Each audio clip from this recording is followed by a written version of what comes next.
Dinas Pemberdayaan Perlindungan Perempuan dan Pelindungan Anak DP3A Kabupaten Sukabumi bersama IO menggelar rapat koordinasi GTPP TPPO tingkat Kabupaten Sukabumi dan desiminasi Peraturan Menteri PPPA nomor 8 tahun 2021 pada hari Rabu 19 Januari 2022 di aula salah satu hotel Kota Sukabumi. Rakor yang digelar tersebut guna mempersiapkan penanganan masalah perempuan dan anak yang setiap tahun muncul di Kabupaten Sukabumi serta SOP penanganan yang dimiliki oleh setiap desa.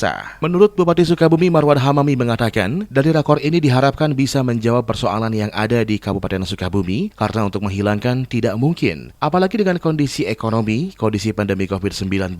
Namun demikian, dari hasil rakor ini dapat dicari peluang ruang untuk mengeliminasi persoalan tadi. Marwan juga menjelaskan, contoh banyak perempuan di desa yang bekerja keluar karena tidak memiliki pekerjaan. Untuk itu, Presiden Republik Indonesia telah menganggarkan 60% dana desa untuk pemberdayaan masyarakat.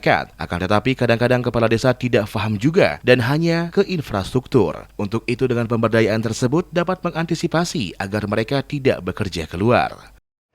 Ya, kegiatan hari ini dalam rangka rakor untuk bagaimana mempersiapkan terutama di Kabupaten Sukabumi penanganan bagi persoalan-persoalan perempuan dan anak. Di mana persoalan ini terus setiap tahun muncul dan itu SOP-nya itu seharusnya sudah dimiliki sampai dengan tingkat desa dalam penanganan persoalan. Ini mudah-mudahan dari rakor ini bisa menjawab persoalan yang ada di Kabupaten Sukabumi. Memang menghilangkan tidak mungkin lah ya, apalagi dengan kondisi ekonomi, kondisi COVID, pasti ada persoalan-persoalan yang tapi dari rakor ini dicari ruang untuk bisa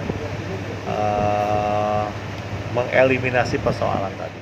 Menanggapi hal tersebut, Ketua Serikat Buruh Migran Kabupaten Sukabumi, Jejen Nurzanah mengatakan, pihaknya mendukung dengan adanya kegiatan tersebut, terutama dalam standar operasional gugus tugas TPPO di lapangan menjadi maksimal dan menjadi mudah bekerja sama dengan gugus tugas TPPO Kabupaten Sukabumi. SOP ya, SOP yang dibuatkan di gugus tugas pusat dan diterapkan di gugus tugas kabupaten ya. SOP ini semoga dengan adanya SOP ini bisa memaksimalkan kinerjanya gugus tugas TPPO Kabupaten Sukabumi. Dari Sukabumi, Ujang Heriaman melaporkan untuk Dinamika.